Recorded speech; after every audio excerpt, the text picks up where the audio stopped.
Hi there. Well, hello. Hi, Marie. How are you? Hi. And we have Randy with us.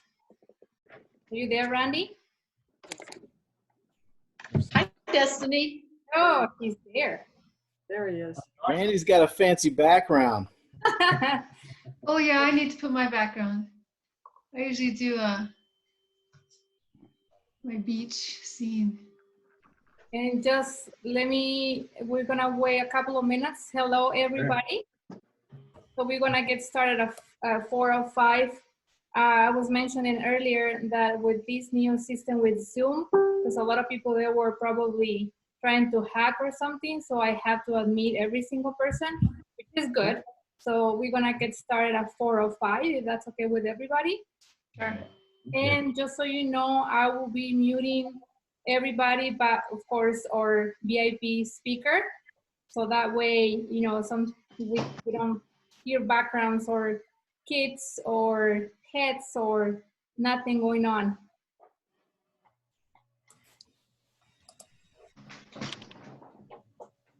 And then you guys can do thumbs up. And also I know that some of you have a raised hand or something, so feel free. And we will get started in 3 minutes. The chat feature is also a great way to ask questions as we move along. And I'll be monitoring that.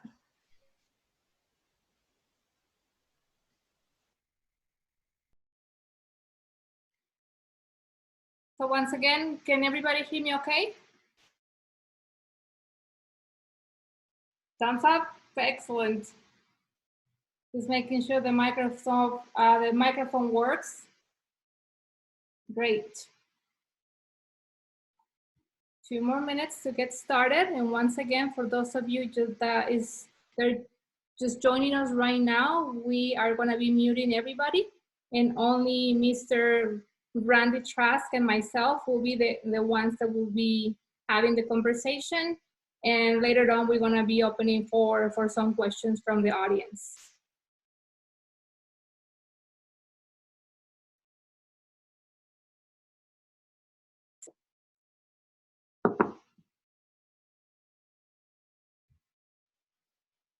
How's everybody doing?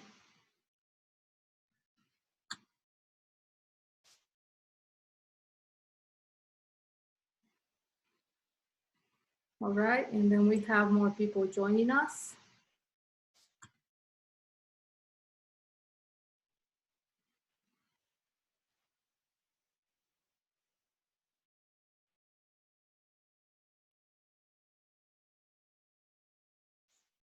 One more minute.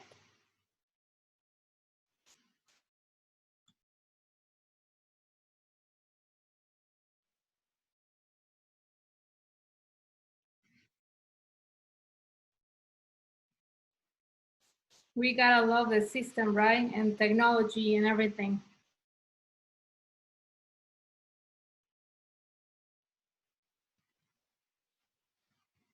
Everybody can smile, that's okay.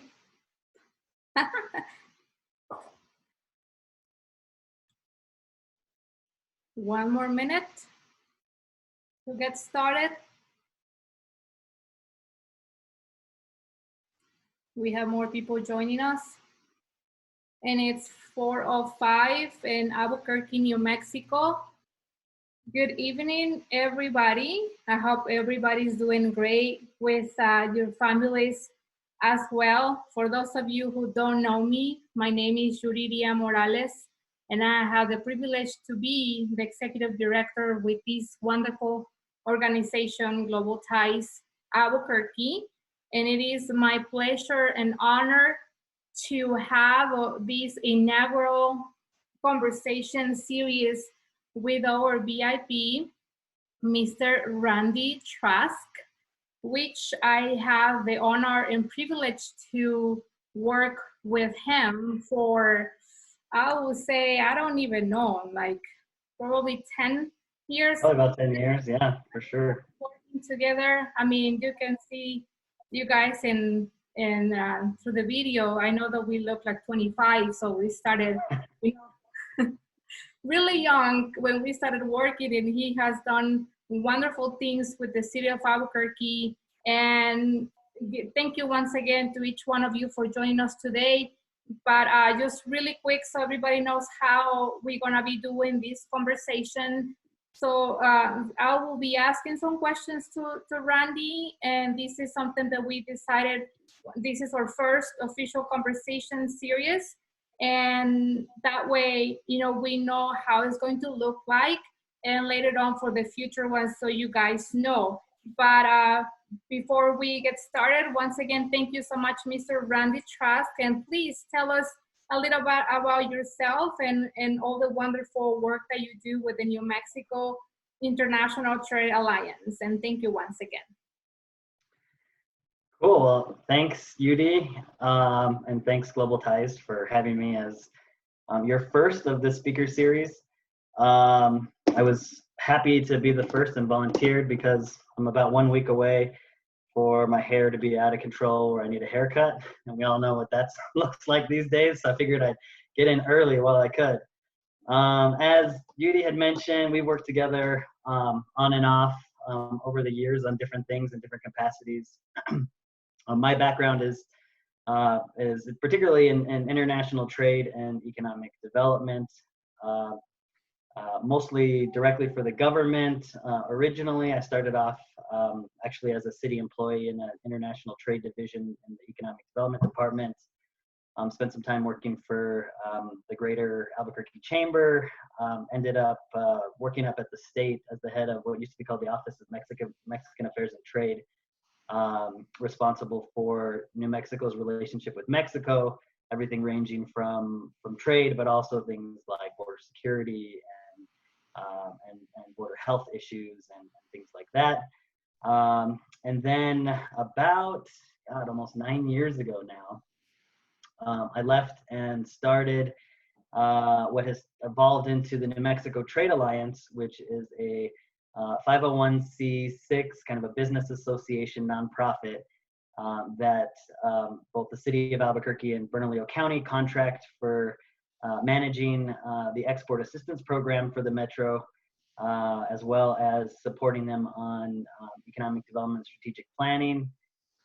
And we also have what's called a partnership intermediary agreement with the Air Force Research Lab in Albuquerque, providing support for the Air Force on their economic development and workforce development initiatives in New Mexico. I told Judy, I was hoping that this wasn't going to be a kind of a presentation format. I'd love to answer questions and talk about different topics as the conversation maybe evolves organically. I am active right now with the city and economic recovery planning process right now. I can answer questions about some of those things, as well as kind of general trends and issues that we're seeing globally as we, and I'll preface with this, as we guess how things are going to evolve, because there's just still so much uncertainty about what phase 2 is going to look like as we move to start loosening guidelines when it comes to having businesses open and social distancing and things like that. Thank you so much, Randy. And just one quick thing of the work that we did together is that we started doing this amazing collaboration and bringing direct international flights. And it's somebody that knows and have a lot of expertise, definitely, is Randy Trask. And I know that we will continue now in this new position that I have, thanks to all of you as the Executive Director of Global Ties, to see how we can collaborate continuously with him in a different capacity. And so with this, I would like to get started in the importance of, the reason why we were talking and decided that we wanted to have Randy to have this conversation with all of us, because I'm sure everybody, has some kind of uncertainty of the international activities that we will be happening here with the city of Albuquerque, and of course the world. So I would like to get started, Randy, with this question. How important is international trade for the city of Albuquerque and our state? Just as a general overview with your expertise, and how do you see the city of Albuquerque with your own topic, your own expertise, international trade? Well, New Mexico in general is probably, at least from a manufacturing perspective, a little bit less vulnerable than a lot of other places are. We represent, let's say, the national average when it comes to manufacturing as a percentage of GDP is around 12%. In New Mexico, it's about 6%. We historically have not had a lot of manufacturing here, and of the manufacturing we do have, it's not necessarily a whole lot that's global, and that's one of the functions that we have. The Trade Alliance is to try and get more manufacturers, more companies to try and export their products. That said, as everyone's been observing, the big issue that has really revealed itself is how dependent our supply chains are, particularly on Asia and particularly on China. And that was brought to the forefront, most notably in the news, obviously, when it comes to PPE, equipment, other things, pharmaceuticals, stuff that's urgently needed right now, that's related to the COVID-19 crisis, to the health crisis. But I just today had a conversation with a local company who now all of a sudden can't get their supply of bottles that they use to package their products for sale. They've got $1 million sale on the line right now that's due in a week, and they don't have plastic bottles to put their product in. And so these supply chain shifts that we're seeing because of the amount of Chinese companies, for example, that shut down during their period of trying to slow the curve and slow down the health crisis, that's now just starting to catch up to us. So we are a gigantic consumer market. We, both on the consumer side, where all the things that we buy in the store, those supply chains originate, most of them in Asia. And then, of course, even the manufacturing that we do have here, we don't realize how many parts and components come from Asia as well. So there are massive shifts right now, and people are very concerned. One of the things that I think will kind of evolve out of this conversation that we're having together today is what the impact of this is going to be on globalization in general. You're already, I'm sure, starting to see rhetoric about the need to have our manufacturing done domestically, so we're not put in this position again. Issues with how we're going to change the way that we allow people to travel from one country to the next, with what kind of screening there will be, when we can connect to certain markets, how we're going to connect depending on what their levels of contagion are, particularly with this virus.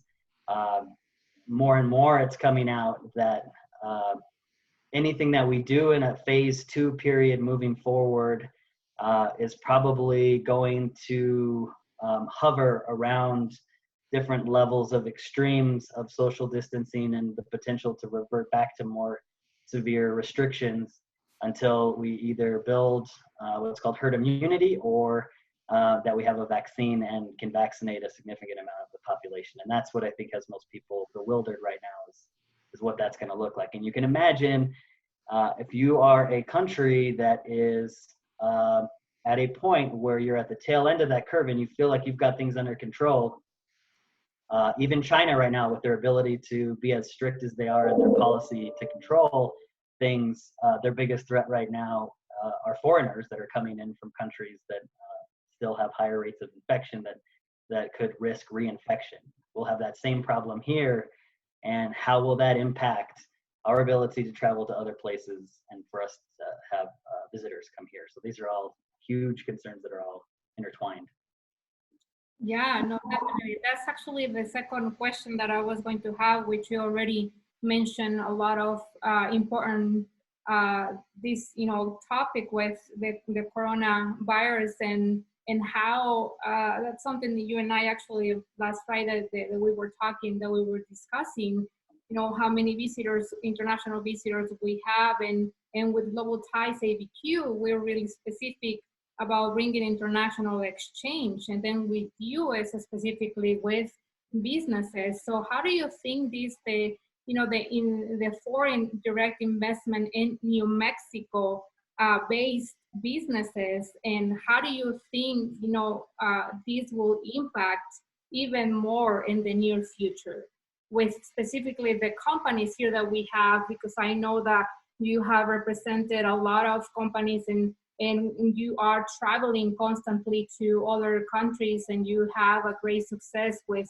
different products. So how specifically New Mexico do you think is going to be, to say it this way, to the impact or to suffer?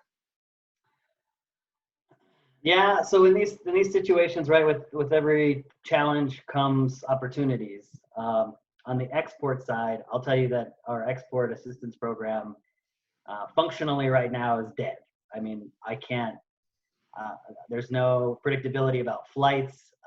There's massive supply chain disruptions, like I mentioned, that people are trying to figure out. International trade shows are being postponed and canceled. So reliably trying to organize opportunities for companies to exhibit their products and services abroad is a real challenge. And so from that side, it's very complicated. So much so that our hands are almost completely tied in terms of how we can assist at that point. Like I said, the phone call I had earlier today about the company seeking plastic bottles for their products, I imagine a lot of what we're going to be doing in the near future is pivoting and assisting with those types of issues instead of business development assistance. On the FDI side, I think that's where the opportunity is. Many of the suppliers, particularly foreign suppliers that have set up manufacturing in China, as an example, are actively looking for establishing a presence in the United States, or at least diversifying the location of their manufacturing facilities so that they can mitigate some of that risk the next time something like this would happen. That is actually overflowing into federal government policy at this point. And this goes back to that discussion about this sort of government rhetoric that we're going to start to see about protecting supply chains and maybe go as far as anti-globalization rhetoric. But a good example would be Japan just recently announced about a little bit more than $3 billion of funds to go directly to Japanese companies who are manufacturing in China, the bulk of which would go to help them offset the costs of relocating their businesses back to Japan from China. But a portion of that money can also be used for Japanese companies in China to relocate to other countries outside of Japan. So if that gives you any sort of indication to how serious this shift is going to be, when governments start incentivizing companies with cash to leave China, if you see that trend spread globally, that could be really, really interesting. The opportunity would be, how do we get out there and market ourselves as a destination for that manufacturing to come? We're very blessed in New Mexico in that we have a low cost of doing business, and that we have considerable transportation infrastructure. We're a border state. We have a commercial port of entry with Mexico, which creates unique opportunities in supply chain. We have the southern part, the Santa Teresa region of the state, is a unique location domestically, and then in Albuquerque, additional infrastructure in I-25 and I-40, the BNSF Transcon line, which is the most heavily utilized rail line in the country that connects the port of Los Angeles to the inland port of Chicago, passes through the Albuquerque Metro, and then a considerable amount of R&D capabilities and support here. How do we get out there and try and capture some of that that manufacturing that's going to be coming back to the States. No, yeah, that is, and let me actually one of the audience, because I think it goes with what you're talking about. Carol Journal is asking, what are our major exports in the States, Randy? So the most significant export that we have is under the classification of computer and electronic products. We export about $2.6 billion worth of that, out of a total of about 4.8 billion in exports altogether. A lot of that has to do with the Intel plant that's here. There's also several other semiconductor computer related companies in Albuquerque that originally arrived here as part of the supply chain for Intel, but have since kind of evolved. Many of them don't even do business with Intel anymore, but that is a cluster that we have here. And then a lot of other maybe different sectors than computers, but companies like Aspen Avionics that make computer parts, but things like avionics for aircraft and stuff like that. Beyond that, it drops significantly. The next largest is fabricated metal products, which could be a whole variety of lots of different things, and that's at 500 million. So computer electronics by far our strength. We also happen to have a lot of computer electronic products that flow through New Mexico and actually exit at the Santa Teresa port of entry into Mexico to supply the Foxconn assembly facility that's on the other side of the border in San Jeronimo, Mexico. And it's a little bit deceiving because those exports actually, a lot of it's not originating in New Mexico. They're originating from other parts of the country, but because they're consolidated at the border before they're shipped over, the export documentation changes to reflect that the export occurred in New Mexico. So that's another reason why those numbers are so high. Yeah, and then now with that, I would like to ask you our third question. So, do you foresee businesses focusing local now instead of internationally in the upcoming years? Yes, I mean this is a hard question. I think you're going to see a whole Made in USA movement that's going to happen now, and you know, a lot of it for good reason, because of some of these disruptions, because of some of the issues that we're facing right now, as it's kind of all flooded to the surface all at once. But those that talk about this drastically shifting globalization and how it's affected the world's economy, I don't believe quite as much, and mostly because of the fact that at the end of the day, it's consumers that determine the prices that they're willing to pay for the goods that they buy.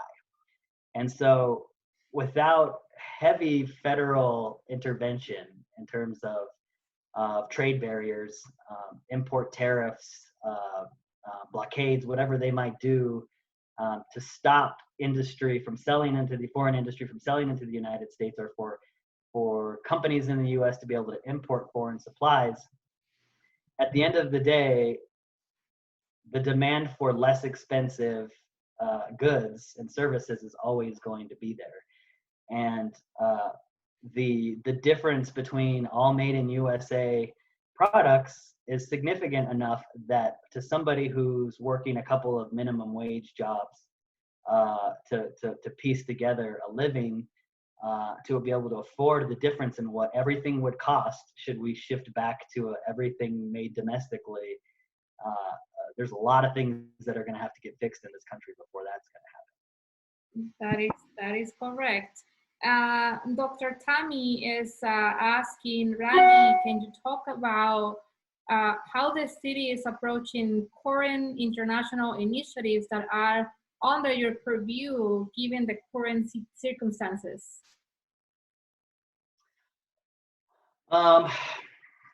So I would say, and I recognize a lot of faces here that I know, so it's good to see everybody on here. That question is probably one that they haven't gotten to yet. I think everyone has been so overwhelmed with just trying to get the day-to-day city business figured out, starting from the fact that the entire city workforce, or most of it, is now working from home, and you're talking about, you know, close to 6,000 employees, and how you manage that to how you enforce the governor's guidelines on social distancing and business closures, and people congregating to what the next steps are going to be for recovery. And so I think like it has been for everybody else who's still actively engaged in the workforce, everything has just kind of come to a screeching halt. And I think just now, I would say, based on the interactions that I'm seeing and the conversations I'm having, particularly within the city, that engine is starting again and starting to move. I would love to talk to you, Nicole, on the side about your big events, and I'd be happy to interject and see if we could get answers sooner than later, or help to come up with a strategy on how to deal with that. But I know that you've got a big one that you've been working really hard on, and hopefully there's a way that we can figure out to make it work. Thank you, Randy. And we have another question from Mr. Gordon. Will the city ever consider non-manufacturing organizations and companies in international trade, such as theater, film, music, modern dance, fashion, etc.?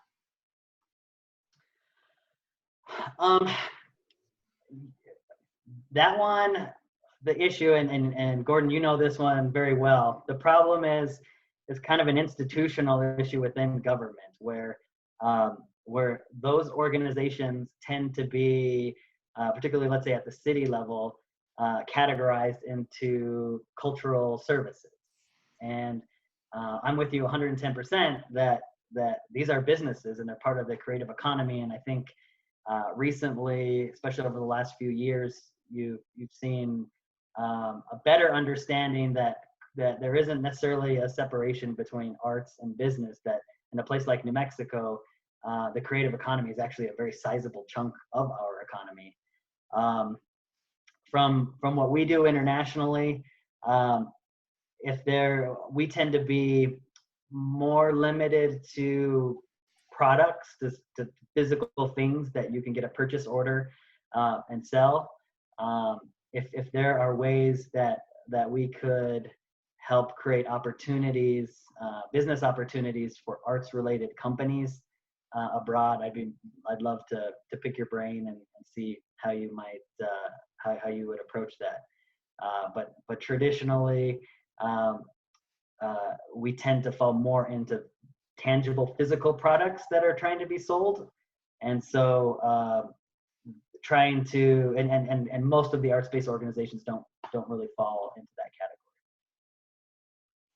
That is correct. And now I would like to see if anybody else has a question. Some of you have been writing it on the conversation chat, but I would like to actually see if anybody has a particular question to Randy, Mr. Randy Trask, and feel free, please, to raise your hand.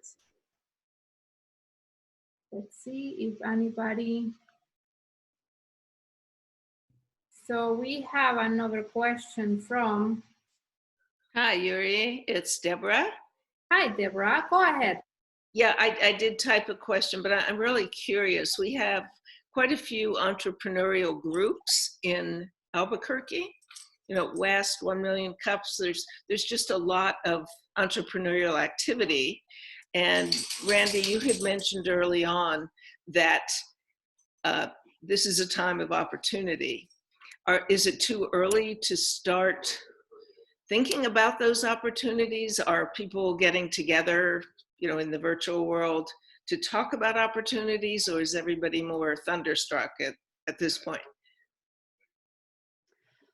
I appreciate you saying that, and and I really hope, I mean, one of the things that I love about this country is that spirit of innovation, and this is not the first period of hardship that we've had to endure, and we've always come out a better country because of it.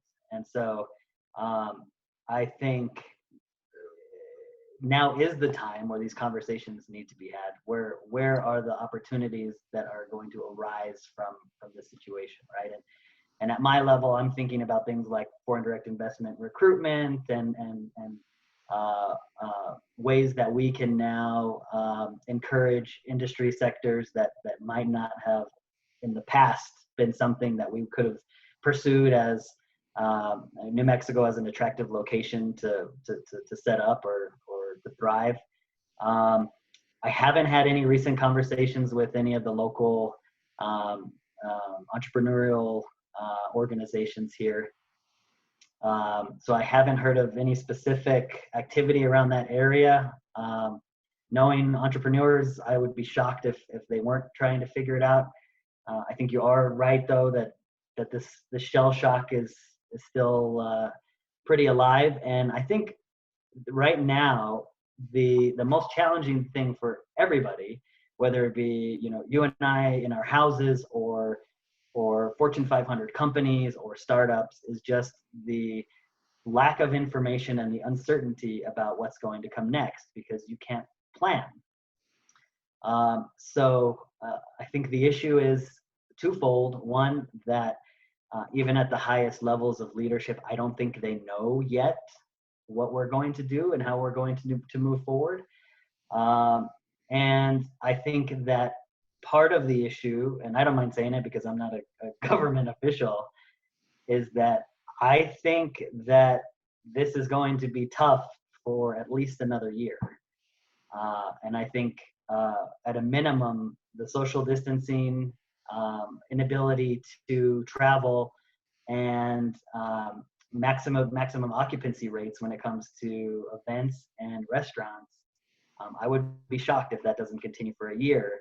And so I worry that sometimes the lack of information that we're getting, particularly from the government, is because they don't want the reality, the bad news, to freak people out about what's coming next, because we're still trying to adapt to what's happening right now. That's my personal opinion. I hope that I'm wrong, but until I would rather the Band-Aid get pulled and we have a good understanding of what things are going to look like, so that people can figure out where those opportunities are, how we have to adapt, and how we can move forward. But until we know what regulation is going to look like, it's anybody's guess.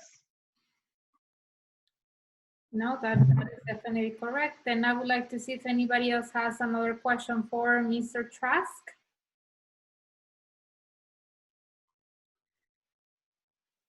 Going once, just kidding. So I've got a request that I'll throw out there, and then maybe Judy, maybe you can, if you don't already have my contact info, maybe you can provide it. I'll say it right now really quickly. My email is randy@nmtradealliance.org. But I'll tell you kind of where we're at right now on the some of the economic recovery planning. The reality of the situation is that, I'm speaking about the city of Albuquerque, is that at the city level, the ability to have the resources that are necessary to move the needle, given the size of what we're dealing with right now, is very limited. We're talking the possibility of reaching percent unemployment.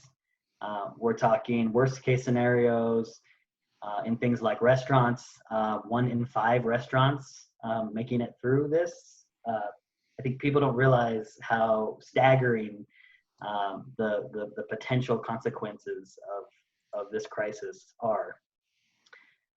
That said, we're focusing a lot on what the federal government is going to do. The state has, of course, a larger role, both with its own resources and the resources that are distributed to it from the federal government. And so we're really trying to concentrate on where the city could possibly be effective in the best possible way.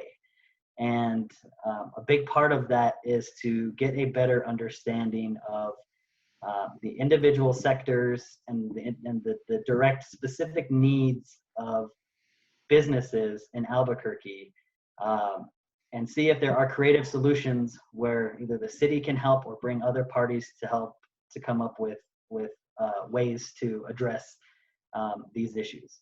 So if you were to ask any business right now in Albuquerque, what do you need? The answer is going to be, I need money. I need cash, and I need it as quickly as possible because we're not making money. We can't pay our bills. How are we supposed to open with no cash flow? Every day that goes by, how are we going? We're getting farther and farther away from the possibility of opening. But that said, if you dig into every individual business within the different sectors throughout the city, you start to discover that there are real specific needs that could be addressed, and maybe there are, like I said, creative ways to address them. So I'll give you one example, a restaurant. Many of us when we think about business in general, we understand money in, money out, revenue versus expenses. But when you look at the very specific parts of what reopening or ramping up might look like for a restaurant, one very big one would be restocking, right? Most restaurants have not been replenishing their inventory because demand has gone down. Many restaurants closed and either sold off their inventory or didn't purchase more as they depleted it. And so for a normal size restaurant, it could sometimes cost up to $10,000 to replenish your inventory, even to be able to start cooking again. So there's a specific need, right? Now we're not saying, where do we find $10,000 to give you? We're saying, okay, we know that you don't have $10,000 to replenish your inventory so you can start cooking again for your customers.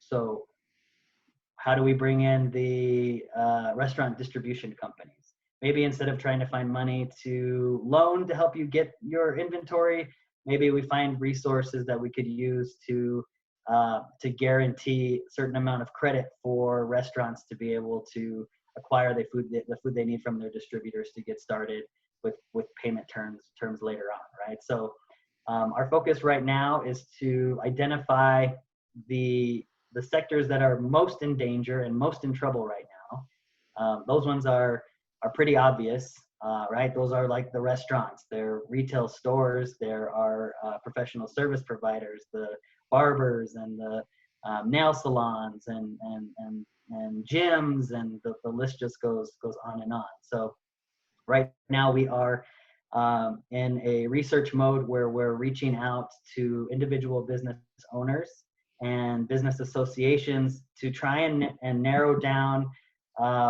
the problems beyond just cash problems that these businesses are facing, in a way that we might be able to start addressing them one by one with creative solutions. So my call to action for you is, if you personally or someone you know in one of these sectors that we know are currently the hardest hit and going to struggle the most to come out of this, and you have some input that you would like to provide, and it's twofold. One is, what are those pain points that we can start to dig into?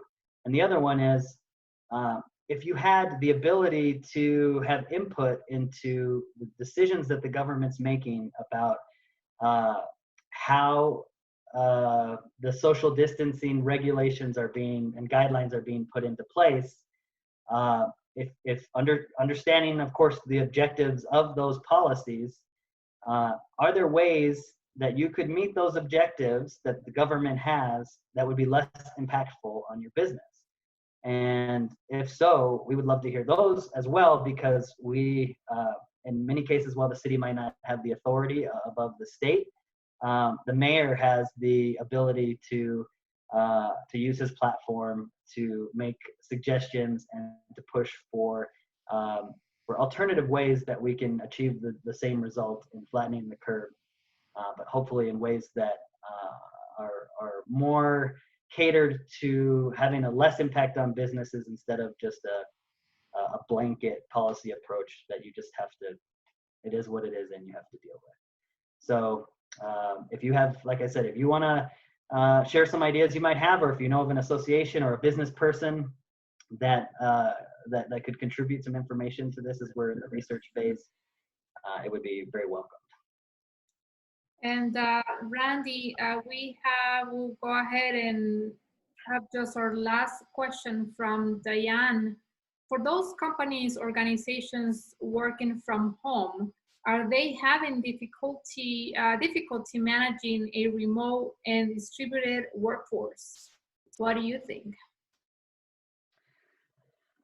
I have, so almost everybody that I'm interacting with on a daily basis now is doing it from an office with a weird background behind them at this point. I have not heard a lot of complaints about the inability to work this way. I think there are pros and cons. I think in a lot of ways, you know, some of the things that are happening now, including that, were things that were already happening anyways, right? These types of meetings were becoming more and more common. Things like e-commerce, we know e-commerce is exploding and going to explode now. Even those that were holding out on buying things online have been forced to do so, and so that trend has been accelerated. And so I think the cons of working this way are the lack of human to human interaction. The pros are, and from what I've heard from the people that I'm working with, you actually can accomplish a lot in a day if you're disciplined, because you don't have people walking into your office, you know, every 20 minutes wanting to, you know, talk about how their weekend went and, you know, what's going on in their families, or you don't have to drive, you know, put in 30 minutes to an hour in between every one of your meetings to account for getting in your car and driving someplace and coming back. And so from that side, it's been very productive. But we are a species that thrives on being social and friendships and family, and so we will need balance at some point. This will not cut it forever, for sure. That is correct. And with the discipline that you mentioned, Randy, are you working out like you promised me? Actually, my wife and I are taking daily walks, and I'm getting like 2 to 3 times more steps in a day just from our daily walk than I was, you know, at work, just only walking from my car back and forth to the office. So that's been a positive. I'll be like, by the time we go back, I'm gonna be so tan from those walks around the neighborhood. It's gonna look like I just got back from Cancun. Hey, that's a great thing. And before we go ahead and we finish this greater conversation, Randy, if you please one more time can tell us about what you offer with the New Mexico International Trade Alliance, please. Sure. So like I said, it's a challenging time right now for any of these services. But we have kind of a 3-tier support system for companies that are doing or want to do business international. So we start off at the kind of educational level. We organize seminars throughout the year that are either market focused. It could be like a doing business 101 in Mexico. Mexico in particular, we have an expertise because we have a trade representative that we have on contract in Mexico City full-time that's available to help any New Mexico business that wants to enter the Mexican market. And that all of this stuff is free of charge, by the way. It's covered by local government. Sometimes we'll do international business specific topics like international e-commerce 101. What's the difference between having a customer in Chicago and all of a sudden now you have a customer in London? How does that change how you're going to do business online? To really complicated things like ITAR compliance, where we have defense contractors here in Albuquerque in particular who through budget cuts in the past from the federal government have sought customers to diversify their clientels, and sometimes the stuff that they make they can't sell abroad because it could be a security threat to the country. And so there are regulations that are in place for companies to make sure that that they're not selling things that the government doesn't want them to sell. We also engage with companies that reach out to us with any sort of question or problem that they might have related to doing business internationally. Unfortunately, this is how we usually start working with a new company. They're not out looking for resources to help them grow. They look for resources when something goes wrong and they're trying to figure out how to deal with it. So that could be everything from, I have a container stuck in Long Beach and the FDA won't release it, and we're doing everything we can to comply with what they're saying, but for some reason they're still not releasing it, to I don't know how to fill out my documentation to export this product, to how do I know what the tariff is going to be on this product that I'm shipping, to you name it. So a lot of times that's how we start with companies. We provide export documentation. So companies, depending on where they're exporting, some countries have specific requirements for them to be able to sell their products. One common one is called a certificate of free sale. That's the country's way of forcing the buyer in their country to do everything they can to do due diligence to make sure that it's a legitimate company. So they have to get a certificate from us, and we have to verify that our local company is in good standing with the state. We have to get copies of invoices to show that they are actively selling and have customers. And we have to verify that they do in fact manufacture what they say that they're going to sell. So we provide those certificates when companies need them. We just did one for Lacombe Winery, formerly St. Clair. They just found a customer in Costa Rica, and so they needed a certificate of free sale, so we just did one for them. And then from there, we transition into actual export assistance, where if a company is ready and they want to try and enter a foreign market, we will help them identify what market that might be. We will use resources that we have available to us, particularly money that we get through a federal SBA grant called the STEP grant that flows through state government. And we can use that to hire consultants in foreign markets to do business matchmaking. We can contract the U.S. Department of Commerce and our embassies abroad to do what they call gold keys and do business matchmaking for companies. And the coolest part is we actually can pay for the booths of local companies at foreign trade shows up to $7,000. So sometimes companies will go on their own, and we can use that money to pay for their booth so they can exhibit. Other times we'll organize a trade mission where we'll recruit a handful of companies to a show, and we'll do kind of a New Mexico pavilion, and several of those companies will all have booths within that space to try and make it more affordable. We also have lots of partnerships with other organizations. So we kind of serve as a convener of resources. We are the U.S. Export-Import Bank's New Mexico partner for accessing the resources. They provide things like payment insurance to make sure that if you find a customer and you ship your stuff and they're promising to pay, if for some reason they don't pay you, you can have insurance to cover your losses on that, those types of things. All the way to the Department of Ag has amazing resources for food companies, food manufacturers that go beyond even what the, let's say the STEP grant benefits are that I mentioned. So if you were to do a trade mission as a food company to a food show, you could potentially have your booth paid for by the STEP grant, and on the ag side, they could pay for 50% of your travel. They could pay for marketing expenses that you might have. You can start to advertise on that market, and they'll pay for 50% of your advertising.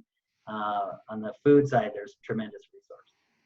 So we're kind of a one-stop shop for international business, and a lot of it we don't do ourselves, but we're a good place to help get you in front of the right people. And everything is, once again, for free, correct? Yep, that's right. Well, with the exception of, we do charge for the certificates of free sale, but it's nominal. Perfect. That's amazing. I know, once again, I have the honor and privilege to work with Randy for a long time. And just one last question. I know Mr. Greg wanted to ask something, so please go ahead. You need to mute. Thank you, Randy, for taking the time to do this. It was very informative.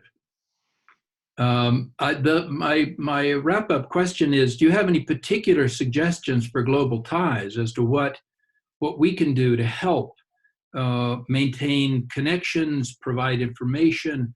Do you have any particular suggestions that to us on how we can be a part of the effort during this time? Sure. Yeah, absolutely. Judy and I were actually talking about this in Destiny the other day. You're in a very unique position in that you have been interacting with government officials from throughout the world, a lot of which that I've met in the past come from the economic development side. Mm-hmm. And everyone is hungry for best practices right now.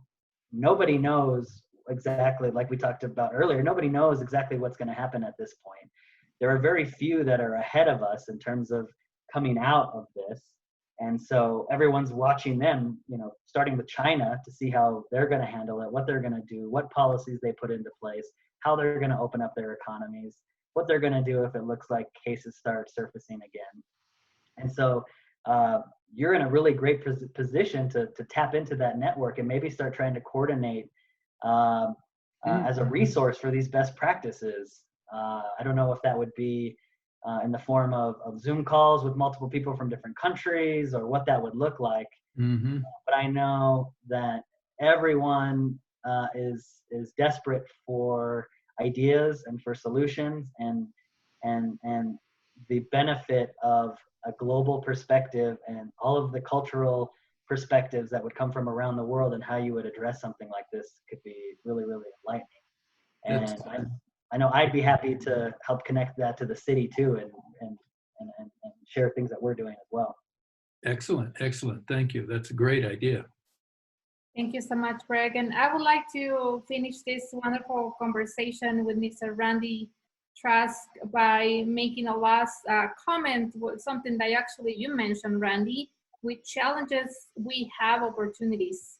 So this is something that we can, we have to still thinking about it, because I don't think, who knows when it's all of this situation is going to go back to normal, which we don't even know what normal means right now for everybody. And Randy, on behalf of Global Ties ABQ team and the board of directors and all the audience, I really would like to thank you so much, and for giving us this amazing opportunity to talk about all the expertise and everything that you do for this wonderful city, not just Albuquerque, but for all these countries that you have helped in the past, and that you'll continue, and that we're here to help you, to support you with anything that you can think of, like you just mentioned. And we will definitely, this is something that Global Ties ABQ, we will be doing with with you, of course, if that's okay with you. We will try to figure it out, how are we going to be doing this, inviting people from other countries and governments in particular to talk about workforce development and best practices, as you mentioned. But thank you once again, Randy, for this incredible opportunity. If there is one last thing that you would like to mention to our audience. No, I just want to thank you, and I've always been a big fan of Global Ties. For those that haven't worked with me in the past, typically my role with Global Ties is to try and make connections when you have IVLP programs that come in and they're looking for particularly government resources, and sometimes people in the business community that are experts in certain topics, so that we can connect them for meetings with the delegations that come in. So I've always enjoyed doing that. It has been a you think of it as we are bringing, you know, certain experts that we have in certain areas to provide insight to these groups that come in.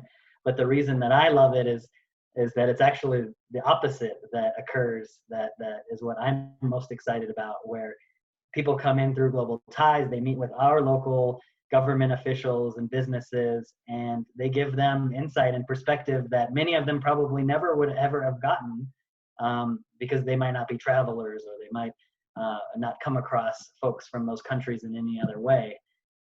And so I think Global Ties has influenced even government more than you know, based on those visits that we've had. I never have a hard time getting people to agree to meet with the delegations that Global Ties comes in. They always get really excited about it.